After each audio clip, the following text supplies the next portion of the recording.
Alors, pour commencer avec le logiciel, la première des choses à faire, c'est justement de paramétrer le logiciel. Donc, nous allons voir tout le paramétrage nécessaire pour pouvoir utiliser ce système.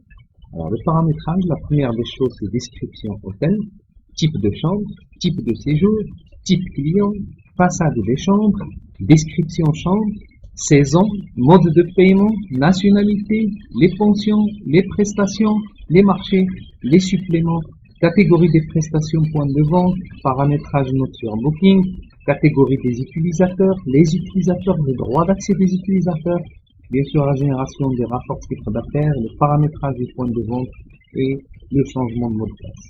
Alors, première des choses, c'est description hôtel. Description hôtel, pour la première fois, bien sûr, on doit mettre le nom de l'hôtel, l'adresse de l'hôtel, la ville, la personne responsable, le téléphone, enfin les différents numéros de téléphone, les différents fax, les différents emails. Et là, il est très important de s'attarder un peu sur ça. Alors, nous avons une ventilation et nous devons mettre le prix de la ventilation. Alors, quand vous vendez en demi-pension, par exemple, ou en pension complète ou en bed and breakfast, les packages, donc c'est un package, pour justement déterminer le chiffre d'affaires de chaque département, il va falloir dire, si je vends par exemple à 500 dirhams avec petit déjeuner, combien de ces 500 dirhams je vais donner je vais ventiler, je vais donner au chiffre d'affaires de petit déjeuner. Et si je vends en demi-pension, combien je vais donner au petit déjeuner, combien je vais donner déjeuner et dîner, et si je vends en pension complète, combien je vais donner au petit déjeuner, au déjeuner et au dîner. Donc, la ventilation est très importante pour que le chiffre d'affaires aille dans leur département automatiquement. Après, nous avons certaines taxes, dépendamment de chaque pays. Chaque pays a des taxes, comme par exemple ici, ils ont la taxe pour promotion touristique et la taxe communale. Maintenant, si c'est un montant, on clique sur le montant et on met le montant. Si c'est un taux en pourcentage, ben, on mettra le taux et on mettra ici le pourcentage et l'application s'occupera automatiquement d'ajouter les taxes de séjour ou d'autres taxes. Ça dépend de chaque pays. Et bien sûr, si on veut, là, ici, quand on veut modifier, on vient ici, on enlève par exemple la TPT et on la rendra le nom de la taxe correspondante. Nous allons retourner la TPT, d'accord? Maintenant ici, la taxe sur la valeur ajoutée, presque dans tous les pays du monde, il y a une taxe sur la valeur ajoutée qu'on appelle la TVA, ou VAT, ou GST, ou TVQ, ou TPQ, etc. Donc ici, si on a deux, on mettra les deux. Si on a qu'une, on mettra une. Comme par exemple au Canada, ils ont ils ont deux taxes. Et deux taxes, chacune a un taux. Maintenant, la plupart d'autres pays, ils ont la TVA, qu'on appelle la TVA. On mettra 10, 15, 20 et 22%, dépendamment de chaque pays. Maintenant, ici, nous avons le surbooking autorisé. Soit on veut autoriser le surbooking même jusqu'à 100 chambres de plus, soit on ne veut pas que ça dépasse 6, et si ça dépasse 6, il faut vraiment un mot de passe et de la personne responsable pour pouvoir autoriser le surbook. Parce que quand il y a le surbook, ça crée des problèmes, et où on va mettre les clients, etc. Il y a des agences ou des clients qui ne sont pas contents d'être délogés dans d'autres hôtels. Donc ici, on met l'autorisation du surbook. Maintenant, le nom de la devise locale, dépendamment du pays. Donc, par exemple, ici, nous avons donné un exemple marocain, donc c'est le dirham. Si on est en France, ça va être l'euro, ou en Europe, carrément. Si on est aux États-Unis, ça va être le dollar. Si on est en Afrique, ça va être la devise de chaque pays. Ici, on met le registre de commerce, identification fiscale, etc. Dépendamment aussi de chaque pays. La capacité en ligne, combien de livres vous avez. Ici, il y a un mot de passe arrangement automatique. À chaque fois, on a été dit qu'il doit mettre ce mot de passe pour que l'arrangement passe automatiquement. Le nombre de chambres, il y a combien de chambres. Et l'heure de la main courante, celle-là, elle est très importante. C'est-à-dire, quand on va sortir le rapport journalier, il y aura tout. Donc, c'est de telle heure à telle heure, c'est 24 heures. Soit de 5 heures du matin jusqu'à 5 heures du matin, soit de 4 heures du matin jusqu'à 4 heures du matin, soit de 6 heures du matin jusqu'à 6 heures du matin, soit de 7 heures du matin jusqu'à 7 heures du matin.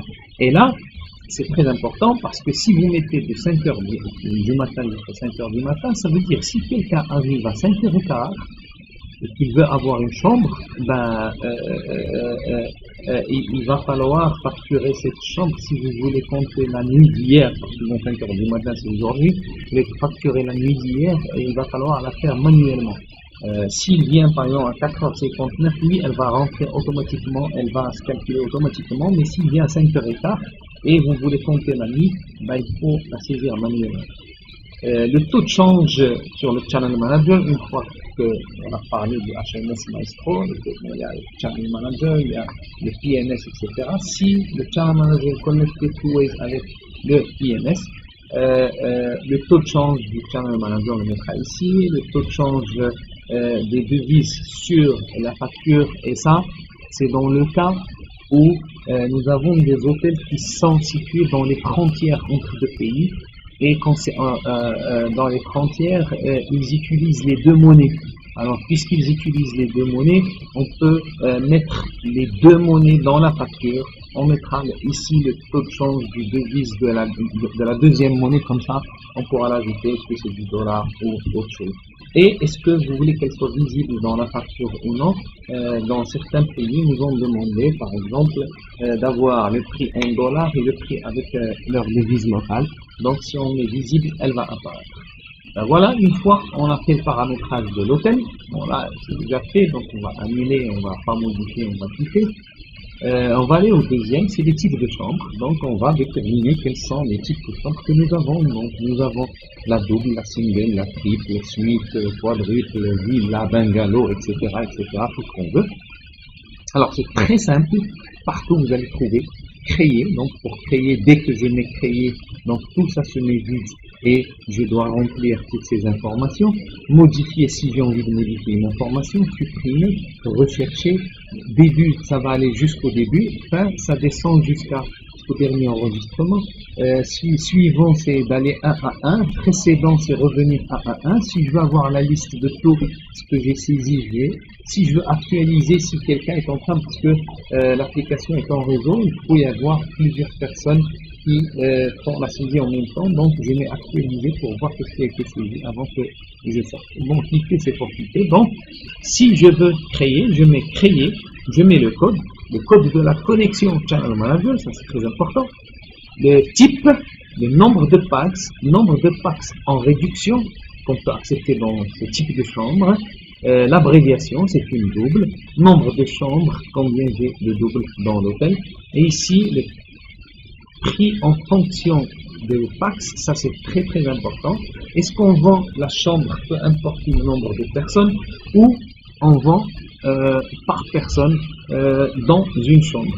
Si le prix est en fonction du nombre de personnes, oui, il faut que je clique sur prix en fonction par pack, c'est-à-dire je vends par personne et non la chambre, peu importe le nombre de personnes. Et bien sûr, est-ce que je donne une réduction de la troisième personne ou une réduction de la quatrième personne?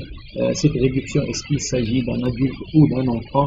Comme ça, on peut bien déterminer, on peut faire des promotions, etc. pour vendre les quadruples, les triples si on les a, etc. Une fois on a saisi tous les types de chambres, donc il y a les types de séjours. Alors, les types de séjours, j'ai des séjours quand ça dépasse 3 nuits, c'est un séjour. J'ai des groupes spéciaux, j'ai des circuits qui passent une nuit, 2 nuits, partent.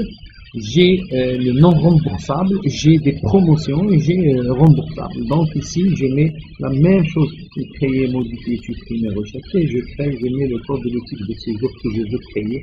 Comme ça, si j'ai plusieurs prix avec ça, c'est-à-dire plusieurs modèles de prix, je peux ajouter autant que je veux et donner autant, c'est illimité. Alors, une fois c'est fait, nous avons le type de séjour, nous avons vu le type de séjour, nous avons type de client. Alors, type de client, quels sont les clients avec qui je travaille? Il y a les agences, il y a les individuels, il y a les sur Internet, il y a les sociétés, etc. Donc, je crée code, type et ses clients. Par la suite, j'ai la façade des chambres. Alors, chaque chambre, dans quelle façade il existe? Je peux créer, modifier, supprimer, etc. Par exemple, ici, façade piscine.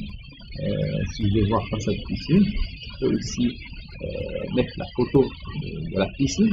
Et comme ça, l'utilisateur va voir que cette chambre est façade piscine. Alors j'ai créé le code et la vue. Donc j'ai créé ici les différentes façades, la façade piscine, façade Atlas, façade grande avenue, façade arrière, etc. Donc j'ai créé toutes les façades.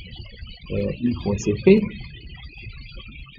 description des chambres. Alors la description des chambres, toujours la même chose, créer, modifier, supprimer, etc.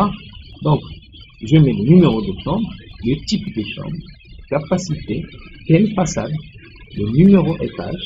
Est-ce que c'est une chambre communicante? Est-ce que c'est pour handicapé? Est-ce qu'elle est fumeur ou non fumeur? Est-ce qu'elle a un balcon ou pas de balcon? Et comme ça, j'ai la description de toutes les chambres.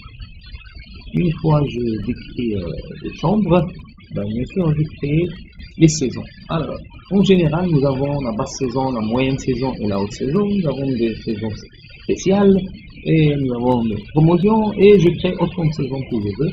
Donc ici, regardez, j'ai plusieurs saisons, c'est illimité. Alors, après, il y a les modes de paiement aussi que je peux accepter dans cet hôtel. J'accepte l'espèce, j'accepte les chèques, les virements, les débiteurs, American Express, carte de crédit international, carte de crédit national, autre et prise en charge totale. Ça, c'est tous les modes de paiement. Mais si j'en ai besoin, je peux créer, modifier, supprimer, etc. Alors, mode de paiement, j'ai les nationalités. Alors, j'ai des statistiques que j'imprime à chaque fois que j'en ai le besoin. Et sur ces statistiques, je vous donne par pays, si vous voulez, des statistiques par nationalité. Donc, je crée toutes les nationalités que j'aimerais avoir. Des statistiques bien précises, combien de Français sont arrivés, il y a combien d'Italiens, combien d'Allemands ou d'Américains ou d'Espagnols, et combien ils ont consommé, quel est le taux par rapport aux autres, etc. Donc tout ça, on va le voir par la suite. Maintenant, il faut créer toutes les nationalités et le reste, je vais le mettre dans divers. Je ne vais pas créer tout le monde entier, mais les plus fréquents qui viennent chez nous à l'hôtel et le reste va aller dans divers. Donc la même chose, créer, modifier, supprimer, etc. Alors, une fois que j'ai créé une nationalité, je vais créer les pensions que je vends. Alors, qu'est-ce que je vends? Je vends bed and breakfast, je vends bed only, je vends demi-pension, je vends pension complète, all inclusive, toutes les pensions que je peux vendre en package comme ça pour que ça sorte dans la facture en un seul mot. Alors, je crée autant, toujours créer et modifier. Une fois c'est fait, ici, je crée les prestations que je vends. En général, dans un hôtel, il y a l'accommodation, avec le petit déjeuner. En fait, c'est la chambre avec le petit déjeuner, il y a la chambre en demi-pension, la chambre en pension complète. Je vends, c'est-à-dire sur la facture, je fais l'apparaître tout le restaurant royal, le snack, le room service, le spa, le téléphone, banquet, blanchisserie, etc. Donc ici, toutes les prestations que je vends, je le mets. Et si une prestation va venir d'un point de vente, par exemple le restaurant, je dis point de vente ou non, je marque oui. Par exemple, ici, restaurant, le Mont-Royal, le restaurant le Mont-Royal, c'est un point de vente, donc je marque oui, comme ça il va aller faire l'information directement du point de vente qui va la ramener à la caisse réception pour que le client puisse payer directement. D'accord? Donc, je crée, modifie, supprime, etc. Et je crée toutes les prestations que je vends à l'hôtel. Une fois les prestations sont créées, bien sûr, je vais créer les marchés pour que j'aille des statistiques bien connues. Alors, les marchés, par exemple, ici, j'ai créé plusieurs marchés, toujours créer, modifier, supprimer. Alors, ce qui est, j'ai créé administration et office, les centrales réservation B2B, les centrales réservation B2C, les deals, les agences étrangères, les individuels, les agences locales, le site web, les sociétés. Donc, je crée autant de marchés que je veux et automatiquement, au niveau des statistiques, j'aurai les statistiques par marché. Les suppléments. Alors les suppléments, par exemple le supplément single, est-ce que je compte le supplément single? Quand quelqu'un prend une chambre, s'il est tout seul, il va payer par taxe c'est-à-dire par personne, et il va ajouter un supplément. Il y a le supplément de la suite royale par rapport à la chambre normale et le supplément de la suite junior par rapport à la chambre normale, et je peux ajouter tous les suppléments que j'ai à l'hôtel, toujours créer, modifier, supprimer, rechercher de la même façon. Alors, les suppléments, j'ai ici la catégorie de prestations points de vente. Sur les points de vente, il y a l'alimentation, les boissons et la cafétéria. Je peux créer autant de catégories que je veux si je veux recevoir des résultats par catégorie. Alors, paramétrage note sur booking, justement, ici, nous vous avons montré, c'est-à-dire tous les hôtels concurrents avec notre hôtel et la note sur booking, ben, ils sont là. Il suffit de chaque jour, quelqu'un va s'occuper de rentrer voir la note et va venir la saisir ici et saisir la note des concurrents. Comme ça, tous les utilisateurs, quand ils vont rentrer, ils vont voir notre note, la note de l'hôtel par rapport à la concurrence, et ça nous permettra justement d'améliorer notre service, d'améliorer notre qualité et de voir, justement d'en parler même dans le briefing et de voir comment améliorer notre note. Les catégories des utilisateurs, ben justement, chaque utilisateur aura droit à certaines choses. Maintenant, on va créer la première des choses des catégories, comme par exemple ici, ils ont créé la catégorie administrateur, commercial, comptabilité, contrôle, caisse réception, débiteur, point de vente, réception, réservation, chef de réception, gouvernante, etc. Et une fois on crée et on met le code et la catégorie, ben on va dire, est-ce que c'est un administrateur, est-ce que c'est débiteur, est-ce que vous voulez qu'il voit tout le programme relié à ces départements.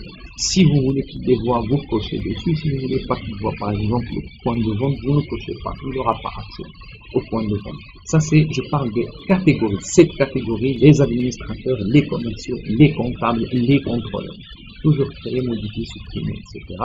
Donc, quitter.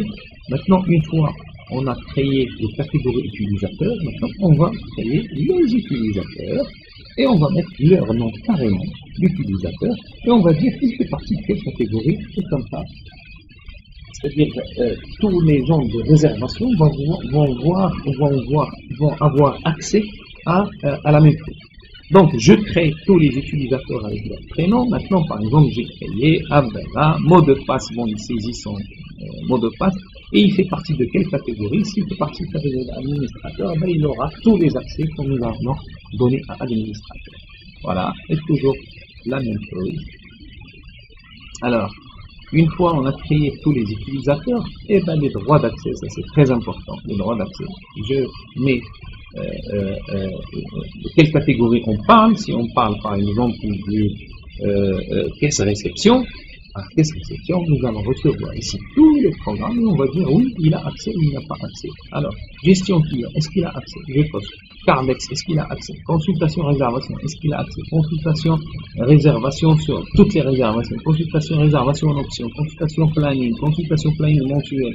Pré-checking, affectation des chambres. Donc ici, on tourne dans tous les modules et les procédures que nous avons développées et qu'on va dire est-ce qu'on lui donne accès ou on ne lui donne pas accès du tout. Donc, il n'a qu'à, et parfois, on met des stagiaires, et ces stagiaires peuvent avoir accès pendant leur période de stage. Ici, on déterminera le nombre de jours, et après, une fois que le nombre de jours a expiré, ils pourront plus accéder au programme par la suite.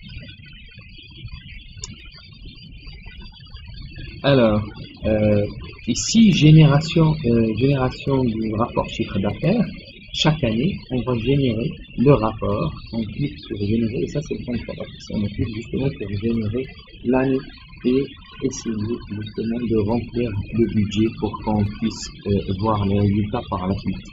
Alors, on génère juste, on le fait une seule fois par année. Ici, paramétrage point de vente. Donc, c'est ici où on va créer tous les points de vente que l'hôtel a, comme par exemple cet hôtel a 1, 2, 3, 4, 5, 6, 7 points de vente. Et bien, si on veut créer un autre point de vente, on met nouveau, Et une fois nouveau, on met le nom du point de vente, les prestations qu'il va faire, les utilisateurs, on va les ajouter pour qu'ils puissent accéder à, à ce point de vente où ils travaillaient, le mot de passe de la clôture, la confirmation de la clôture, et on va créer le point de vente qui on va quitter. Ça veut dire le point de vente a été créé, il suffit d'acheter le matériel, de mettre le logiciel de l'autre côté, et il va être relié avec la réception, la fiche de réception et tous les rapports nécessaires. Voilà.